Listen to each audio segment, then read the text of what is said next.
breaks it for the touchdown. 52 yards.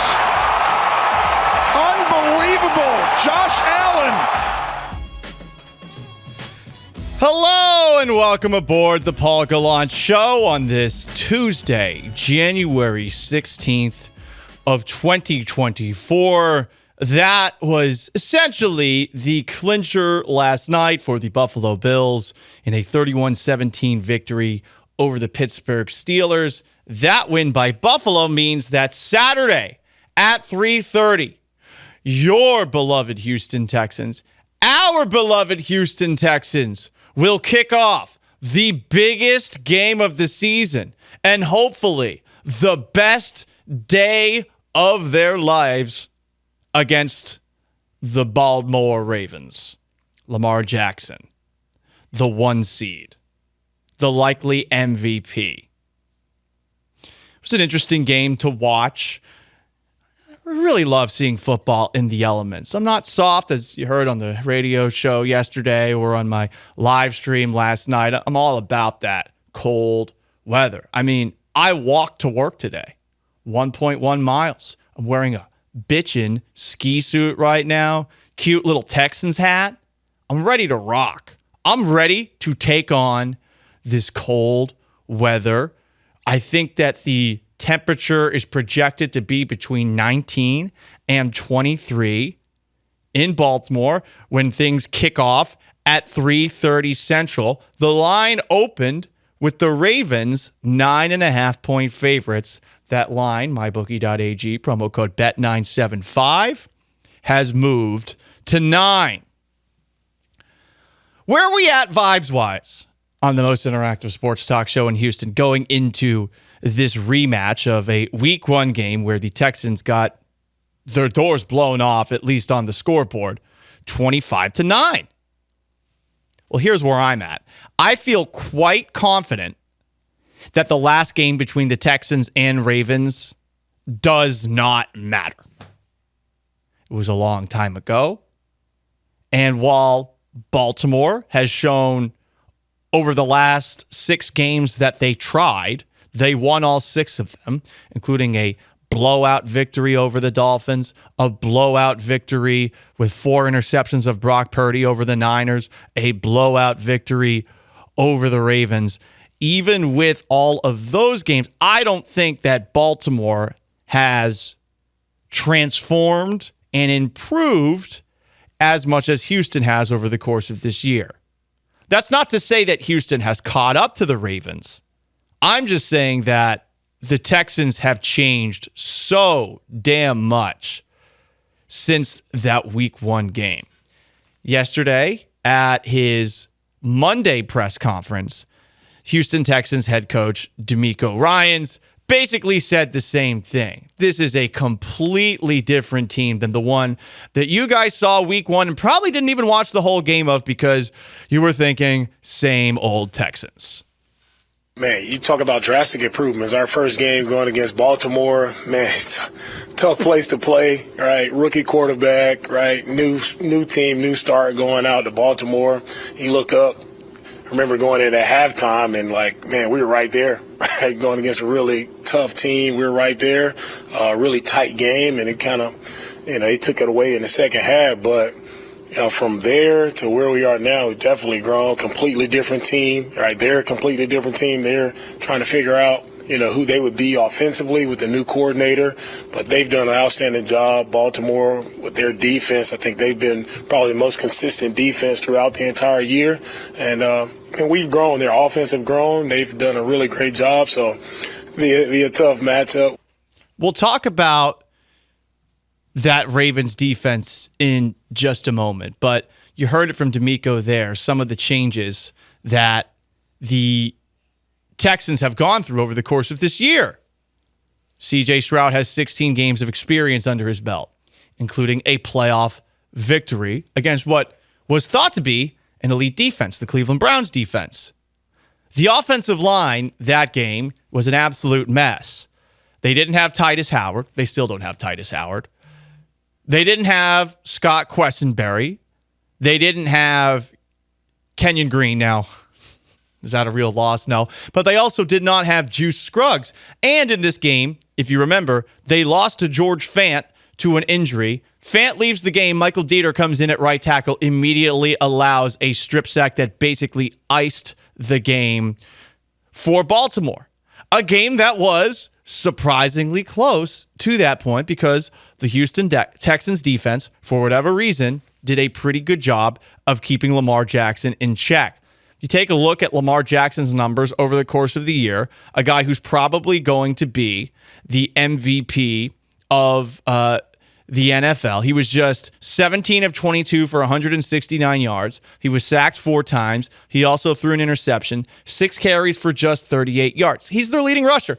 They did a very good job against him in week 1. It did make you think, okay, well, maybe the Texans defense could be actually good or at least above average this year. But, of course, they've had lots of ups and downs over the course of this whole season. But the Texans have changed a lot since then. And while I do think the Ravens are a good team and take away what the Texans do best, throwing the football, they are 8th best in terms of yards allowed against the pass, 2nd best in terms of yards per attempt, which is a much better barometer for how good a pass defense is. Only Cleveland was better.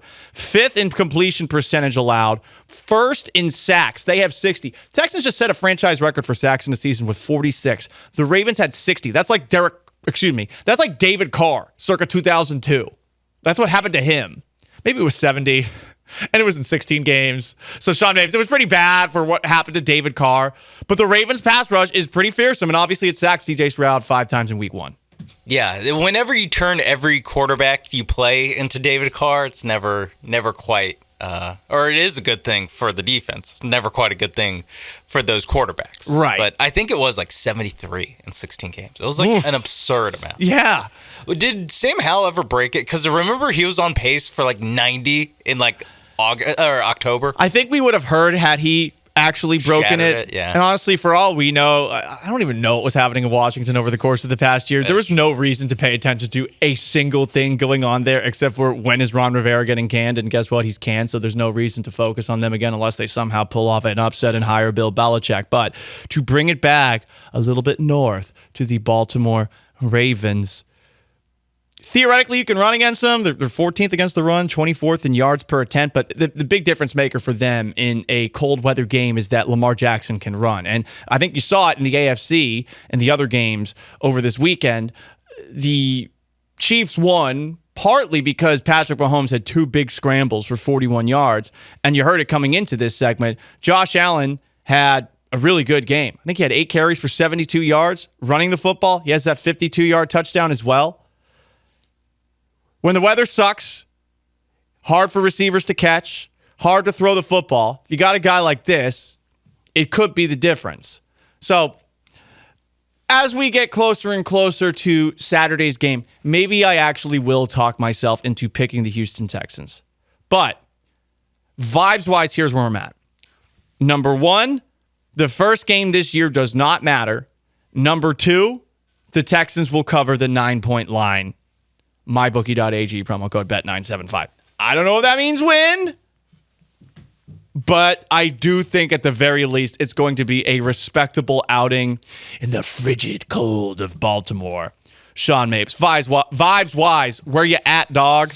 I think I'm in a similar place where when I saw that the Texans were 9.5 point underdogs, I was like, that's pretty steep. But I guess Vegas doesn't get caught up quite as much in the like vibes of, oh my God, they just blew the doors off of Cleveland. Maybe they're a little more down and level-headed with all this. But I do agree that's like I can see it being a touchdown game, basically, like no matter what, coming down to the wire. And maybe it does become like a touchdown game, and then they give the ball back to the Ravens and they score like an icing touchdown or something like that. But I don't see them losing the way they did in week 1. I don't either. Just with not just how CJ's grown, not how D'Amico and the defense has grown, but also how Bobby Slowick as the play caller has grown. Biggest difference. Yeah. And look, that was his first game calling plays. It was, right. And they had Noah Brown. They had Tank Dell in that game. Both of those guys are going to be out. But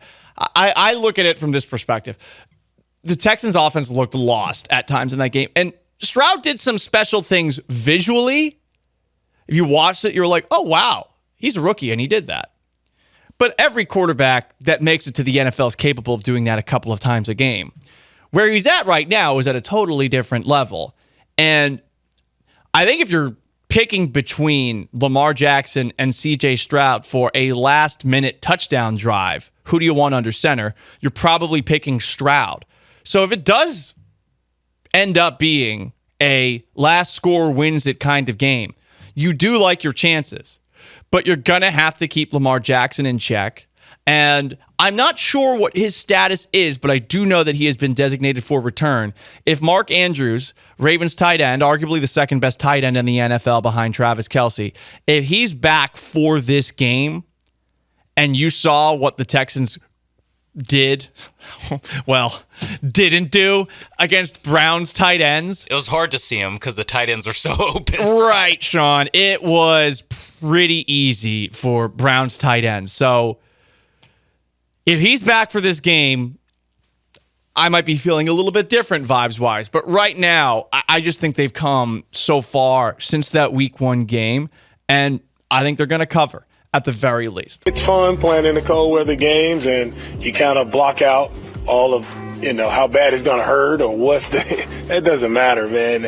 How blessed are we to be in the position we're in playing, for a spot to go to the AFC Championship game. So that's all that matters. That's all that's on our mind, is just finding a way to win, no matter the elements, no matter how you feel. I know everybody's pretty sore, everybody's beat up at this moment, but how would victory feel? And that's all that matters. Hell yeah. Aren't you ready to run through a wall right now? Aren't you ready to walk 1.1 miles to work in what I believe was 22-degree weather? Currently a balmy 24 here in Houston, Texas. I know I'm pumped up.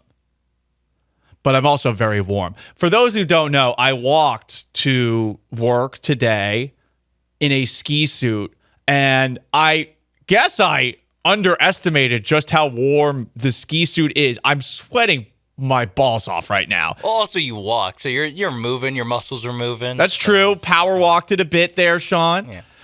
There has been a lot of commentary on the Twitch. Can't even imagine now that I've just gone Pat McAfee and I'm wearing a sleeveless shirt. But about the ski suit that I wore in there, a lot of people implied that I've been doing a little cocaine before today's show. No, I would never do that before a show. Also, ever. Hey, stop laughing. More comments. It was a very hot tub time machine. Yes. Ski jacket. Listen, I'm obsessed with the 1980s. If you can't handle that, then GTFO. Oh, okay. I love the 80s. Oh. What's wrong with the 80s? There was a certain somebody here at ESPN 97.5 was like, oh, would you lose a bet to wear that? No, this looks awesome. It starts a lot of conversations. This person responded, with men. Yes, it does start a lot of conversations with men, but it also starts conversation with other people. God. Like on the twitch.tv/ESPN 97.5. Okay, got it. More men. Someone said it looks like a cross between a 90s Dixie Cup and 90s Taco Bell. That was Todd the Show. HRW713 says it's a rather flamboyant outfit. Where's it from? Saks or Lord & Taylor? Actually, Gucci. Get it right. CJ's Freshwater Jellyfish says, everything about this outfit says, I put out. What's wrong with looking like a little slut? What's wrong with that? It's 2024. You can't slut shame anymore. As our country morally declines further and further, guess what? Like, you just got to accept the way that people are. Some people thought I looked unhoused. Someone said, sorry, Paul, poor Marine, no change, don't carry cash. That's the go-to excuse if somebody asks for change. Like, I don't carry cash. And I never carry cash, so I'm always not lying. Because I do feel bad whenever I do it. Like, I feel bad, but one time when I was 22, there was a person in our apartment complex who was walking around and basically talking to anybody who would listen. He said that he was a Hurricane Katrina refugee and that his wife just had a miscarriage and that his car was in the shop and he needed me to drop him off at the shop. So I gave him like $100 in cash and I dropped him off at the shop and it was clearly a crack house. Like that is my charity for my entire life. Like that happened and that was like I'm never giving to anybody ever again. Ever. You know, I got burnt. Yeah, he ruined it for everyone else. He did. Sorry. He did. Sorry, panhandler. Right, panhandlers. It's not my fault. Take it up with the It's that guy's fault. random guy from Crack McGee. 2007. No, 2011. That was 2011. 2011. Yeah. Yeah, I remember Mark Vandermeer and John Lopez afterwards were like, don't beat yourself up over it. Because I was so mad at myself. Because I was doing sports flashes that morning over at the flagship. H713, look unhoused. CJ's Freshwater Fish. Sorry for throwing my McDonald's leftover at you this morning. Well, I would have dodged it because I'm an elite athlete. Junior Broncos asks, how much you selling that weed for? Do I look like I sell weed right now? Huh. So I look like I do coke. I look like I sell weed. Interesting. Anyway, I walked to work today. You know why I walked to work today? Partly because my competitors at the flagship station believe that playing football outside is bad. Oh, no, the elements. Oh, no, it's cold. Like, that's the flagship. Just absolutely soft. They're supposed to be in solidarity with the Houston Texans. And considering I'm one of the biggest Texans fans of all time and have been in on the bandwagon since August. Who predicted them to go 10-7? Oh, yeah, that was me. So because of all that, I wanted to show a little more solidarity. It's going to be about what it is outside right now, so I walked to work today. But I got to be honest, I don't know a damn thing about the weather after that. And luckily here at ESPN 97.5 and 92.5, we actually have a meteorologist. We have a meteorologist. Now, he took meteorology to check off a science elective, but that technically still counts. He is more classified and qualified than anyone to talk about the weather. It's time for a new segment called Meteorologist Mapes. Have questions about the weather? Don't fear. Meteorologist Mapes is here. The weather outside is weather. Like this music, Sean Mapes? I know it's supposed to be Weather Channel, but it's a different kind of video. Puts me in the mood for, especially when the horn starts. Listen, this makes me uncomfortable. This is what the Weather Channel sounded like. Am I going to have to sit on a black leather couch?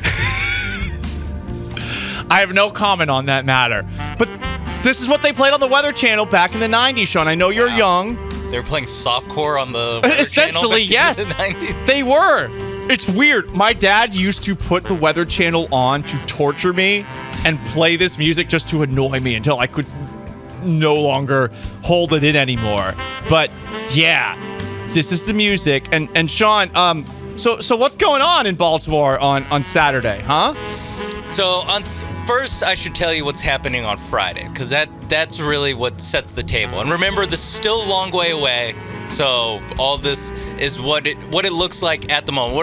What our projections, what our models are showing at the moment for Friday. Okay. Is going to be a high of 35 in Baltimore. Oh, that's not bad. Yes, but there is going to be a 60% chance of snow, although it will be about 1 inch of snow expected at this moment. Okay, so if there's 1 inch of snow, yes, and that's Friday, yes, will the snow stay for Saturday? There is a chance that it will stay because it is going to get down to about 20 that night, and during the day on Saturday, the high will be 28. So there is a chance that 1 inch of snow in Baltimore is still, I guess, it's still on the ground. There's still some powder on the ground. Okay, but probably not on the field. Probably not on the field because they shoveled that away. Okay. That's a little disappointing. I do want to have the kind of snow game that we saw the Bills and their fans have, though. I suppose, Baltimore people, they're not that far removed from Philadelphia people. I've watched The Wire. It's pretty shady in The Wire, whether it's on the docks or at the towers, Baltimore people are real salt of the earth, blue-collar people. So, snow could be potentially used as projectiles to distract Texans receivers like you saw Steelers receivers being distracted last night. And it's important to know, with it getting down to 20 and the chance of snow on Friday, if you have any pets that are outside, bring them in. If you Okay. have a community drug dealer that's standing on your corner, please, he is cold or she, Let Bubbles inside. bring him inside for the night, all right? We cannot... We don't want him to die like his friend. Yes. Please use extreme caution when handling your local crack dealer, all right? Okay. So that's Friday. Yes, that's Friday. Saturday, what's going on? Saturday during the day, what we're looking at right now. And again, the models, this is what the models are projecting for almost a week out. So this is all subject to change. Right now, we're looking at partly cloudy skies and a high of 28. However, there will be winds blowing to the northeast or northwest from at 15 to 25 miles per hour. I can't believe you got through that with a straight face. I'm just musing. I didn't listen to the whole bit. It was distracting. The music was distracting because I feel like it got louder. It definitely got louder. You got way louder. Take care of that. So Okay. partly cloudy skies, high of 28 during the day.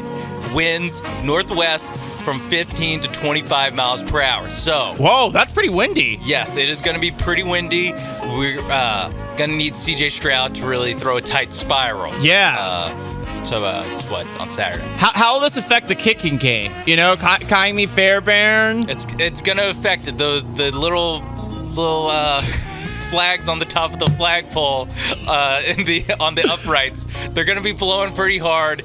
Northwest, I don't know the orientation. Blowing of the hard, winds. huh? I know, yes, going to be blowing so hard.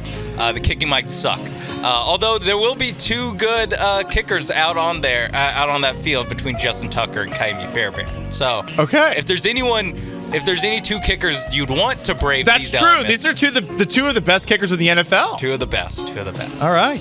Yes, and that's the weather for Baltimore. Again, what the ESPN 97.5 models are showing at the moment. This was subject to change though. Subject to change. It's always subject to change. Always subject. Got to have a little plausible deniability so no one comes in, Yes. to the studio like it's an Ecuadorian television station and gets mad at us and holds us hostage because we were wrong about the weather. Yes.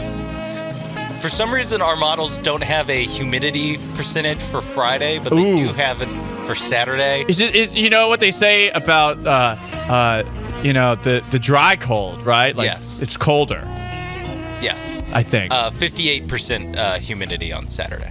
Oh wow. Well, that's pretty humid. That's almost like playing in Houston. 58%. Almost. That's pretty good. Almost like Houston. Yes. I like that. Well, if there's a lot of humidity, doesn't that mean that it could snow? It probably means it's easier for the snow to stick. And also, be careful when driving. There might be some condensation on the road. But I imagine our Baltimore roads are more equipped than our Houston roads are. You would think so.